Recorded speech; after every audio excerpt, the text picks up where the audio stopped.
de notre point de vue en tant qu'acteur de la société civile, n'a pas une constitution digne de ce nom. La constitution en vigueur est le fruit de plusieurs manipulations.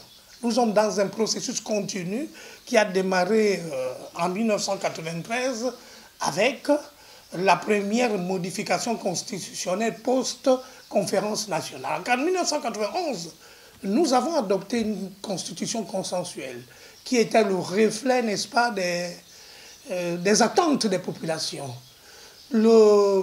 Elle mettait en exergue le désir profond de démocratisation du pays exprimé par toutes les parties prenantes, aussi bien les partis politiques que les organisations de la société civile. Donc elle était le fruit d'un consensus national, d'une construction nationale, d'une vision globale de la consolidation du processus démocratique. Donc depuis 1993, nous assistons à un processus de dégradation de la constitution de la démocratie. Et depuis qu'Ami Ali Bongo est arrivé, nous sommes au quatrième, je vais dire à la quatrième réforme constitutionnelle. Et cette réforme confirme, n'est-ce pas, la certitude de la société civile que la démocratie au Gabon est une démocratie en lambeaux, une démocratie dégradée, dévaluée. Et cela ne nous étonne pas. C'est un processus. C'est un processus qui note aussi la dégradation, la faiblesse de la gouvernance et des dirigeants. Dans sa globalité, on se rend compte que cette réforme a pour objectif de protéger les gens qui savent qu'ils ont des comptes à rendre au peuple, qui savent qu'ils sont certainement impliqués dans les crimes financiers à grande échelle, dans la corruption, qui savent qu'ils sont impliqués dans les crimes de sang, dans des crimes contre l'humanité. Donc ils veulent se protéger. Mais par rapport aux crimes, il n'y a pas de prescription. Il y a des crimes à compétence universelle, il y a des crimes qui sont, n'est-ce pas, qui ne peuvent pas être supprimés ou, n'est-ce pas, non pris en compte par une constitution, parce que ce sont des crimes universels, tels que la torture est un crime à compétence universelle. On ne peut pas se soustraire de la justice lorsqu'on commet des actes de torture. Les crimes contre l'humanité également font partie de ce registre-là, tout comme les crimes financiers. Hein? Aucune loi ne peut soustraire, n'est-ce pas, la responsabilité d'un dirigeant politique par rapport à ces crimes. Ils le font pour le présent parce qu'ils sont au pouvoir.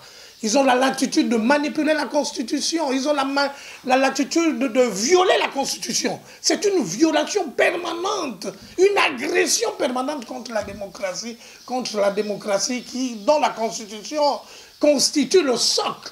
Le socle d'un régime démocratique, c'est la Constitution. Donc la Constitution gabonaise aujourd'hui, vidée de sa substance, de ses segments les plus importants, de sa valeur démocratique, elle est donc galvaudée, elle est dévaluée, elle n'a aucun sens. L'objectif pour nous, en tant que démocrates, parce que nous ne pouvons pas arrêter cette modification, ils ont de façon factuelle, ils ont de façon, je vais dire, artificielle, une majorité. Mais cette majorité n'est pas vraie, parce que l'élection de 2016 au Gabon a tranché. Nous savons le résultat de l'élection de 2016. Et nous savons que la majorité actuelle n'est pas une véritable majorité. Elle ne correspond pas à la sociologie politique des Gabonais. J'estime que, au vu des frustrations, du ressentiment, du rejet général, il y a plus de 90% des Gabonais qui rejettent cette modification. Donc je peux dire en conclusion de mes propos que le Gabon n'a pas de constitution. Je dis que cette constitution est une constitution chiffon. On ne peut pas manipuler une constitution à un tel degré. dans le but exclusif de protéger les gens, dans le but exclusif de favoriser un maintien d'un système. Parce que cette constitution a pour vocation de favoriser le maintien d'un système. Et nous savons que le Gabon est en difficulté. Sur tous les plans, le Gabon est dans un état de délabrement. La corruption, elle est généralisée. Elle est holistique. Tous les segments de la société sont touchés par la corruption. Et la corruption touche fondamentalement et en premier lieu le gouvernement. C'est le gouvernement qui est le premier vecteur de la corruption. Je parle du gouvernement dans sa globalité, dans ses services.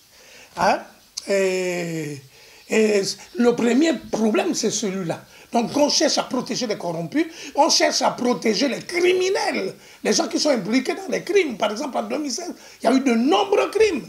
Mais cette constitution ne protège pas les exécutants. Ceux qui sont impliqués dans la torture, comme les gens du B2, de la DGR, qui sont impliqués dans la torture, dans les enlèvements, ceux qui commettent les crimes ne sont pas protégés. Mais les donneurs d'ordre sont protégés.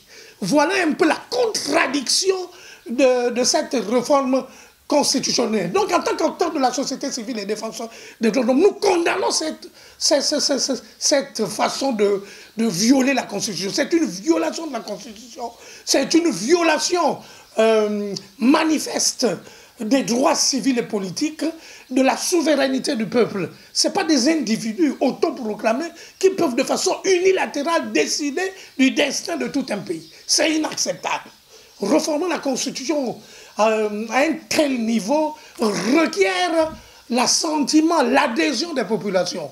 Mais eux, ils refusent. Ils se sont mis de façon sectaire dans une Assemblée nationale et un Sénat qui sont illégitimes pour dire qu'ils ont la capacité, la compétence institutionnelle pour réformer la Constitution. Ils ne l'ont pas. Ils ne sont pas légitimes. Et c'est le peuple qui donne la légitimité. Il aurait fallu que ce gouvernement puisse, n'est-ce pas, impliquer le peuple dans le processus. Mais malheureusement, ça va se faire de façon sectaire, à huis clos, et au détriment des intérêts vitaux du peuple gabonais. Donc le peuple gabonais que nous représentons en tant que société civile rejette de façon systématique cette réforme qui traduit de façon manifeste un état de dégradation avancée de la démocratie, une descente aux enfers de notre pays. Et ça présage vraiment des lendemains incertains. Je suis convaincu que ce régime n'y tiendra pas. Vous savez, c'est au crépuscule, n'est-ce pas, d'un régime totalitaire que celui-ci se transforme davantage en répression. La répression devient donc de plus en plus forte lorsque le régime est en difficulté et dans ce dernier retranchement. Je suis convaincu que ce régime est dans ce dernier retranchement et qu'il sera démantelé. Ou alors il s'auto-démantèle. Parce que de nombreux partisans du régime sont aujourd'hui inquiétés, persécutés, nombreux sont emprisonnés. Bref, il y a une confusion à l'intérieur de ce régime et il y a une minorité qui tire les ficelles et qui pense pouvoir tenir encore le levier du pays. Je suis convaincu que le peuple souverain saura de façon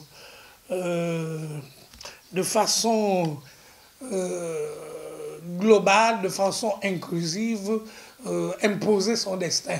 Le destin du Gabon, c'est un destin glorieux, avec des institutions fortes, comme disait Barack Obama, des institutions démocratiques au service de l'intérêt général, avec une justice indépendante au service de l'intérêt général. Or, cette réforme traduit la dégradation, la destruction de la démocratie dans son essence, dans sa profondeur, dans sa manifestation, et c'est l'état de droit qui est aujourd'hui en lambeaux.